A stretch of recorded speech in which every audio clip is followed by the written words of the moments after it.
성막은 하나님의 임재가 있는 곳입니다. 거룩한 곳이죠. 제일 깊숙한 곳에 지성소가 자리하고 있고 거기에서 하나님께서 이 백성들을 만나시겠다 약속하신 거예요. 그런데 이 지성소 안쪽에 들어가기 직전에 드리워진 휘장 앞에 분향단이라고 하는 게 있습니다. 향단이라고도 말하고요. 분향할 제단이라고도 이야기합니다. 조각목으로 만들고요. 금으로 쌉니다. 가로, 세로 한 규빗, 그러니까 한 규빗은 이 끝에서부터 여기 팔꿈치 끝까지의 길이를 말하는 거예요. 그래서 대략 45cm 정도 된다고 합니다. 그래서 45cm의 그 정사각형 모양의 단을 만드는 거예요. 높이는 약 90cm 정도 단을 만듭니다. 금으로 쌌고요. 그리고 양면에 2개씩 금 고리를 붙였어요. 그 번제단과 마찬가지로 긴 채를 만들어서 금으로 쌉니다. 그리고 이동할 때 그 고리에 끼워가지고 두 사람 들고 이동하는 거예요. 그렇게 해서 만들어진 게 분향단이에요. 분향단의 위치는 아까 말씀드린 것처럼 휘장 앞에 자리하게 됩니다. 아론은 하루에 2번 그 위에 향기로운 향을 살라 하나님께 피워서 드려야 했어요.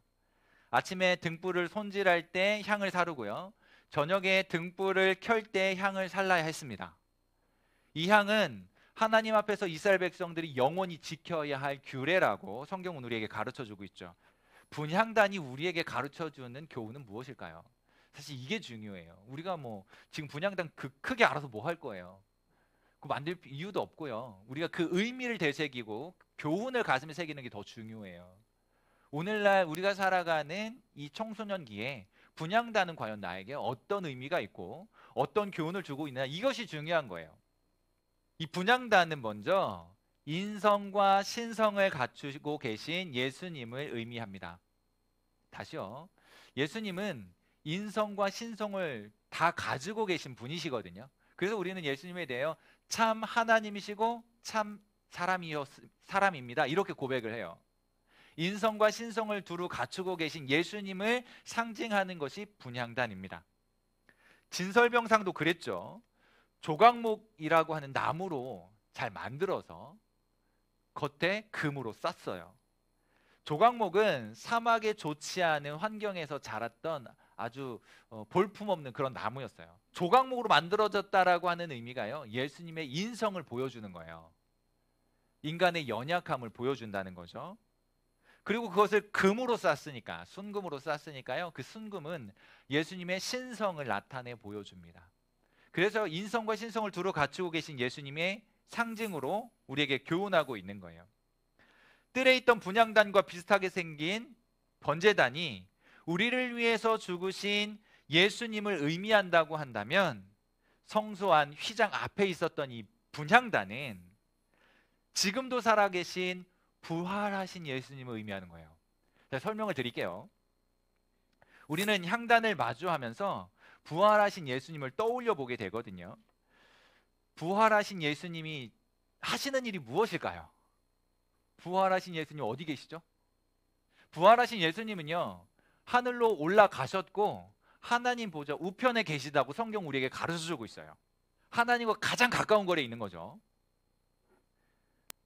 예수님은 부활의 몸이 되셔서 승천하셨습니다.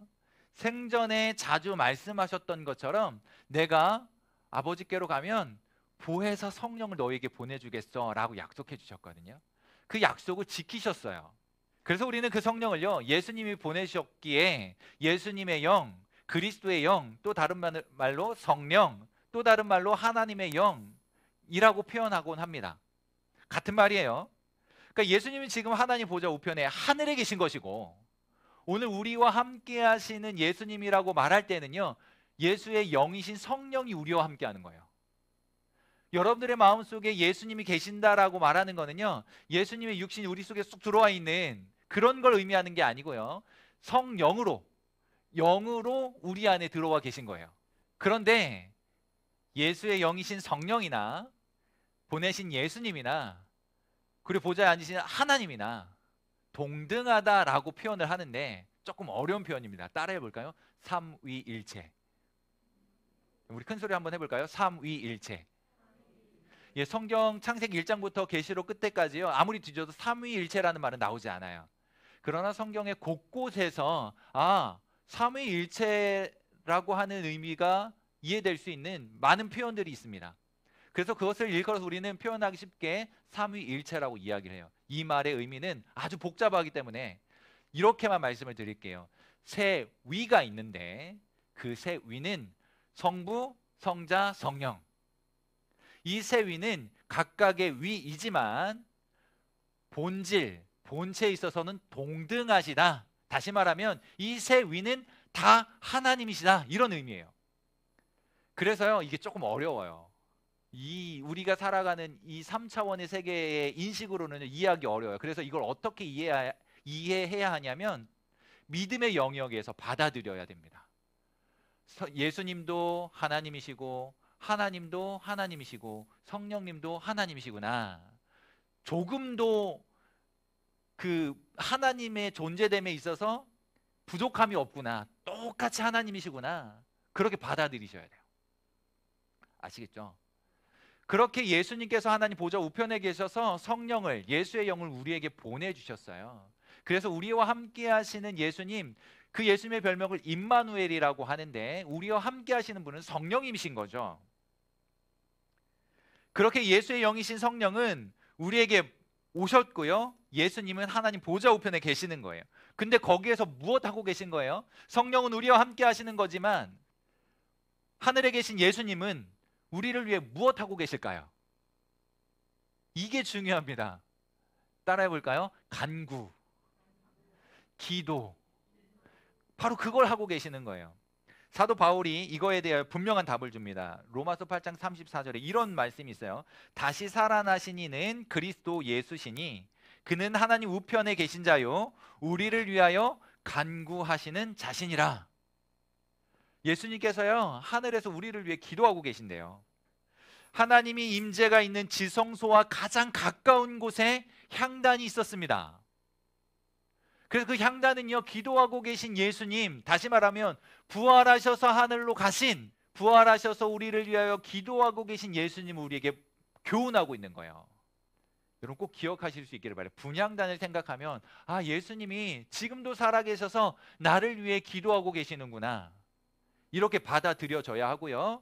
이것이 여러분들이 살아가는 인생 속에 청소년기를 지나면서요 위로와 힘이 되는 거예요. 예수님이 나를 위해 기도하고 계시는구나, 날 위해 구원자로 오셨을 뿐만 아니라 지금도 기도하고 계시는 분이시구나. 이것이 여러분들에게 위로와 힘이 되실 수 있기를 축복합니다. 하나님의 임재가 있는 지성소와 가장 가까운 곳, 그 휘장 바로 앞에 향단이 놓여져 있어요. 하나님은 여전히 우리를 위해 기도하고 계십니다. 가장 가까이에서요 하나님께 기도하는 거, 하나님 아버지요, 내가 사랑하는 나의 제자들, 내 사람들 지금 보니까 많이 힘겨워하는데 하나님 이들을 돌봐주세요, 이렇게 기도하고 계신단 말이죠. 아마 여러분들의 모든 필요를 아시고 기도하실 거예요. 그런데 그 기도의 요지를 보면 이런 거라 여겨져요. 하나님, 이 청소년들이 이 땅을 살기가 얼마나 어려운지 모릅니다. 그래도 저들을 위해 제가 행한 일을 하나님 잘 아시잖아요. 저 안타까운 저 영혼들, 저 청소년들을 위하여 내가 십자가에 죽임을 당했는데 저들 고생하게 내버려 둘 수 없지 않습니까? 저들을 불쌍히 여겨주시고 저들로 하여금 형통한 인생길 갈 수 있도록 은혜 베풀어 주세요, 도와주세요, 힘주세요, 이런 기도를 하신다는 거죠.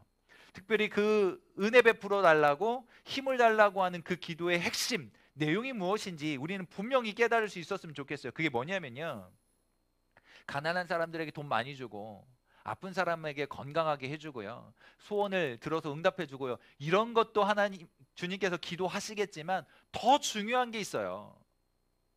하나님, 저 청소년들이 이 거친 세상을 사는 동안 세상의 세파에 흔들리지 않고 세상의 위협에 미끄러지지 않고 휩쓸려 가지 않고 믿음 끝까지 지킬 수 있도록 은혜 베풀어 주세요. 큰 믿음의 사람 되게 해주세요. 이거 기도하고 계시는 거예요. 하나님께서 여러분들을 보실 때요, 돈 많고 혹은 건강하고 공부 잘하고 뭐 좋은 대학이라고 말하는 곳에 진학하고 뭐 좋은 직장이라고 하는 곳에 취업하고 이런 걸 가지고 판단하시는 게 아니라 끝까지 기가 막힌 세상 속에 믿음을 지켰느냐 안 지켰느냐 그것을 중요하게 여기시는 거예요. 그래서 우리 예수님께서도요 제일 먼저 하실 기도가 바로 그거일 겁니다. 하나님, 이 세상에서 이 청소년들 믿음 끝까지 지킬 수 있도록 도와주세요. 그러니까 구원과 화목은 번제단에서 이루신 일이고요, 우리를 위하여 간구하시는 일은 이 분향단에서 드려지는 것이었어요. 거기서 향기로운 향이 피워지고 그것이 하늘로 올라갈 때 그것이 기도의 향기가 되어 하나님께 올라간다라고 하는 것을 상징적으로 보여주고 있는 거죠. 지금도 예수님께서는요 우리를 위해 기도하고 계십니다. 그리고 힘을 내세요. 그냥 목사님이나 선생님이 한마디 해주는 것보다는 예수님께서 날 위해 기도하고 계신다라고 하는 이 확실한 사실 때문에 힘을 얻으실 수 있게 되기를 축복합니다. 그것이 여러분들에게 능력이 될 거예요. 위로가 될 겁니다. 그렇게 예수님께서 기도하신 것 분향단이 우리에게 가르쳐 줍니다. 뿐만 아니라요, 이 분향단은 우리가 어떤 기도 생활을 해야 하는지에 대하여도 가르쳐 주고 있어요. 예수 그리스도께서 우리를 위해 중보하실 뿐만 아니라 우리도 예수님이 하셨던 것처럼 기도에 동참하는 자가 되어야 합니다. 분향단의 위치를 잘 생각해 보세요.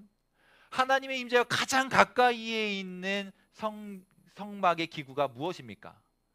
분향단이잖아요.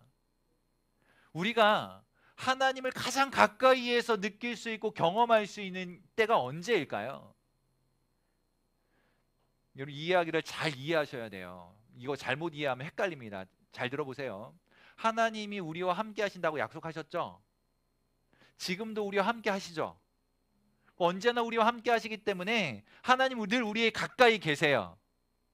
그런데 이 향단이 가장 가까운 곳이다라고 이야기를 하면 헷갈릴 수 있어요. 어디서나 하나님 함께 하시는 건데 뭔가 좀 오류가 있나 이렇게 생각이 될 수 있기 때문에요. 근데 이렇게 이해해 보자고요. 하나님이 늘 우리와 함께 하시는 것이고 어디서나 우리와 가까이 계시는 게 분명하지만 신앙생활의 원리를 따라서 한번 이해해 보자는 거예요. 신앙생활이라고 하는 관점에서 평소에 우리가 하나님과 늘 가까이에 있는 게 사실인데 언제 하나님이 가까이 계시다는 사실이 더 잘 느껴지더냐라는 거예요. 신앙생활의 관점에서 이해한다는 건 늘 하나님 우리와 함께 하시지만 그래도 내가 이거 할 때 하나님이 내 곁에 계신다라고 하는 사실이 느껴져 라고 하는 말이거든요. 이해되시죠? 우리가 기도할 때요 하나님이 나와 함께 하신다라는 걸 가장 선명하게 느낄 수 있어요. 내가 기도할 때 하나님이 내 곁에 계시는구나 이걸 가장 선명하게 느낄 수 있어요. 어떤 이는요 찬양하다가도 느껴지는데요, 그래서 우리가 찬양을요 곡조 있는 기도라고도 이야기하는 겁니다. 나의 고백이 담겨져 있기 때문에 그래요. 말씀을 듣는 중에도 그럴 수 있는데요, 그렇죠, 하나님의 말씀이니까 그건 당연한 거예요. 우리가 신앙생활을 하면서요 하나님이 나와 함께 하시고 늘 가까이 계신다라고 선명하게 느끼기에 가장 좋은 조건이 언제냐면 기도하는 때입니다. 여러분들 기도하셔야 돼요. 저는 하나님이 저와 함께 하시는지 모르겠어요 이렇게 말하는 사람, 기도 안 하는 사람이 틀림없어요. 기도하는 사람은요 하나님이 나와 함께 하십니다라고 누가 뭐라고 해도 고백하게 됩니다. 틀림없어요. 분명한 사실이에요. 우리는 이 분향단을 보면서 내가 기도의 사람이 되어야겠구나, 이 분향단에서 아름답고 향기로운 향기가 되어 올라가는 우리의 기도를 보면서 하나님이 나와 함께 하신다라고 하는 사실을 깨닫게 됩니다. 그러면서 하나님과 함께하는 것이 얼마나 행복한 일인지 알게 되고요, 기도의 사람으로 결단하게 되고요, 기도의 자리를 만들게 되는 거예요. 여러분, 기도하는 청소년들 되셨으면 좋겠어요. 기도하는 사람은요 그 누구도 감당할 수 없는 사람이 됩니다. 틀림없어요. 하나님의 임재와 가장 가까운 곳은 분향단이었어요. 그리고 그곳에서는 향이 끊이지 않고 피워져야 합니다. 기도가 그치면 안 된다는 거예요. 중단되어서는 안 된다는 거죠. 예수님이 우리를 위해 끊임없이 기도하셨어요. 지금도 기도하고 계시죠. 그런 예수님처럼 우리의 기도 생활이 중단되지 않아야 된다는 거예요. 아론이 아침과 저녁에 향을 피웠던 것처럼 항상 기도해야 하지만 여기에서 우리가 생각해야 될 게 뭐냐면요, 정해진 기도 시간이 필요하다는 거예요. 우리가 중단하지 않고 계속 기도할 수 있나요? 밥은 먹어야 되고 잠은 자야 되고 학교는 가야 되고 공부도 해야 되잖아요. 그럼 우리의 기도가 중단되는 시간이 단 1초도 존재하지 않을 수는 없어요. 그러니까 그런 의미에서 이어가야 된다라는 말을 하는 게 아닙니다. 그렇게 할 수도 없고요.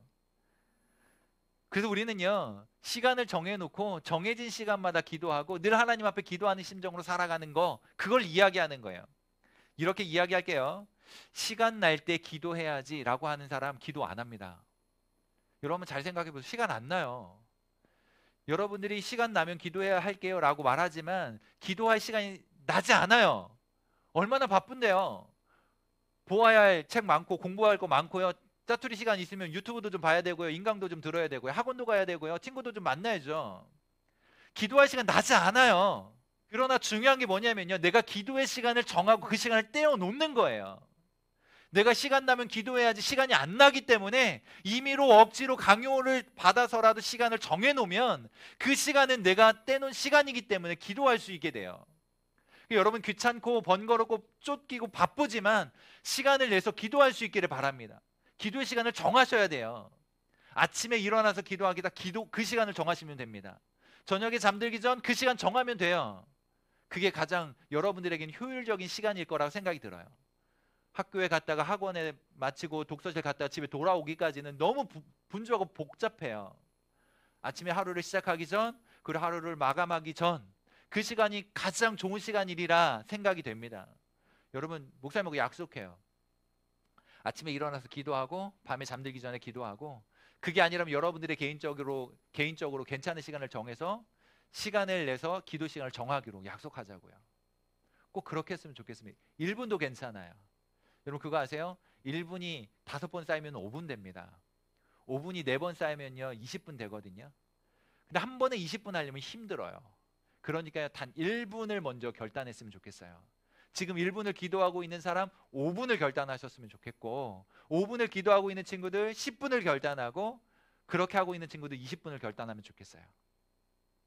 그래서 하나님과 그 친밀하고 긴밀한 교제를 끊이지 않고 날마다 이어갈 수 있었으면 좋겠어요. 우리가 올해가 가기 전에 이 작은 도전을 시작했으면 좋겠어요. 매일 20분 기도 시간을 가질 수 있다면 30분, 1시간도 가능하게 될 거예요. 그렇게 되면 여러분들의 인생은요 놀랍게 변할 거예요. 뭐라고 설명을 못할 겁니다. 아마 목사님이 상상하는 것보다, 우리 선생님들이 기대하는 것보다 훨씬 더 놀라운 일들이 여러분들의 인생 가운데 펼쳐질 겁니다. 여러분들은 꿈도 꾸지 못했던 일들이 여러분들의 인생 속에서 일어나게 될 거예요. 바로 그 일은 여러분들이 결단하고 시작한 기도의 자리에서 싹을 틔우게 될 것입니다. 무엇을 기도해야 할지 모르겠다는 사람들도 있을 거예요. 예수님처럼 하시면 돼요. 예수님이 인간적인 바람이 있었지만 아버지 뜻대로 되길 원하셨거든요. 그렇게 기도하면 돼요. 지금도 하나님 우편에서 이 땅에 살고 있는 우리들, 주님의 백성들을 위해 간구하시고 있는데, 그렇다면 그 뜻을 이어받아서 우리도 예수님의 기도를 하면 되는 거예요. 안 되는 사람은요 주기도문이라도 암송하시면 됩니다. 하늘에 계신 우리 아버지, 이거 다 알고 있잖아요. 어떻게 기도할지 모르는 사람 그 기도라도 하시면 돼요. 그렇게 암송을 한 2번 하다 보면 기도 제목이 생각날 거예요. 그럼 여러분들은 손바닥을 치면서 이렇게 말하면 기적이 일어났어. 나에게도 기도 제목이 생겼네. 분명히 그렇게 고백하게 될 거예요. 기도 제목이 없어요 라고 말하지 말고 그렇게라도 시작하자는 거죠. 그렇게 예수님이 하셨던 기도로부터 우리의 기도를 시작하는 거예요. 하나님의 영광이 온 세상에 가득하게 해달라고 기도하라는 거죠. 그렇게 기도하다가 깨닫게 됩니다. 내가 있는 바로 이곳, 학교와 우리 집 이곳에 하나님의 은혜가 있고 하나님의 뜻이 온전히 펼쳐지는 하나님의 나라가 되게 하시려고 나를 살게 하시는구나. 이걸 깨닫게 만드시는 거예요. 지금은 여러분들의 괜찮은 인생을 위해 부단히 노력하고 있을 겁니다. 공부하는 이유도 아마 거기에 초점 맞춰져 있을 거예요. 인생을 사는 이유도 거기에 초점 맞춰 있을 거예요. 그리고 여러분들이 기도하려고 자리를 마련하는 순간부터 우리 인생의 목표와 가치가 달라지기 시작할 겁니다. 단순하게 성적이 아니고, 단순하게 좋은 대학이 아니고요, 하나님의 영광이라고 하는 더 크고 원대한 목표가 생겨날 거예요. 그리고 여러분들이 호흡하는 하나하나, 걸어가는 한 걸음 한 걸음이 하나님을 위한 걸음이 될 것이고 호흡이 될 것이며 하나님께 그것이 영광이 될 거예요. 그렇게 살아가는 사람은 진짜 가치 있는 인생인 것을 고백하게 될 겁니다. 그렇게 멋진 인생 사셨으면 좋겠어요. 그냥 쫓기듯이 아등바등 살지 말고요. 정말 가치 있는 일에 여러분들의 청소년기를 좀 걸었으면 좋겠습니다. 그래서 주님께서 그 일을 위해 기도하시는 거예요. 신앙생활 잘하고 이기는 자 되게 해달라고. 이 모든 신앙생활에서 악한 영과 죄의 본성에게 지지 말고 완전히 승리하는 기독 청소년 되게 해달라고 주님이 기도하고 계시고요. 여러분들이 그렇게 기도하셔야 돼요. 나를 위해, 여러분들을 위해 기도할 뿐만 아니라 여러분들의 옆에 있는 사람들, 친구들, 선배들, 후배들을 위해서, 선생님들을 위해서 기도해 주셔야 돼요. 우리 모두가 그런 삶을 살게 해달라고, 그런 기도의 사람이 되기를 바랍니다. 이런 기도를 드리는 동안에 하나님과 친밀한 교제를 나눌 수 있어요. 하나님과 가장 가까이 있는 곳이 이 분향단이라고 그랬잖아요. 기도하는 가운데 하나님과 가장 친밀해질 수 있어요. 하나님의 친밀한 교제와 인격적인 교제 안으로 깊이 들어가게 됩니다. 다시 말하면요, 하나님의 마음이 무엇일까? 하나님이 나를 위해 계획하신 것이 무엇일까? 하나님이 나를 보시면서 어떤 마음이실까? 이게 느껴진다니까요. 하나님이 원하시는 것이 무엇인지 깨닫게 되는 거예요. 그러면 내가 원했던 그 어떤 것이 아니라 하나님이 기뻐하시는 그 일을 이루기 위해 노력하는 거예요. 나를 위해 살려고 애썼던 그 모든 노력이요, 하나님을 향하여 초점을 맞추게 되는 거예요. 그렇게 하나님을 향하여 초점 맞추고 나아갈 때요, 비로소 승리하는 인생 돼요. 여러분들이 여러분들을 위한 인생을 살다가 보면 그냥 나 이만큼 살았어 라고 하는 정도로 인생을 마감하게 되겠지만, 여러분들이 여러분들의 인생을 들여 하나님을 위해 살아가게 될 때 영원한 하나님 나라에서 여러분들을 인정하게 될 것입니다. 모든 사람들이 여러분들을 바라보면서 하나님의 영광을 보게 될 것이고요, 하나님 기뻐하시는 그러한 인생에 대한 도전을 받게 될 거예요. 먼저 우리 예수님께서 우리 위해 기도하고 계신다는 사실을 이 분향단을 보면서 깨달을 수 있기를 바랍니다. 뿐만 아니라 나도 역시 예수님과 마찬가지로 기도하는 사람이 되겠다라고 결단하실 수 있기를 바랍니다. 기도가 그치지 아니하도록 아침과 저녁에 혹은 여러분들의 시간에 기도 시간을 정하고 그 시간에 하나님과 친밀하고 깊이 있는 교제를 나누고 하나님의 마음이 무엇인지를 가슴속에 깊이 새기고 진정 하나님 기뻐하시는 인생 살아가실 수 있었으면 좋겠어요. 여러분들의 인생 속에 이 분향단에서의 향기로운 향이 멈추지 않는 그런 은혜가 가득할 수 있기를 바랍니다. 그렇게 기도하며 승리하는 모든 청소년들 되실 수 있기를 주님의 이름으로 축복합니다.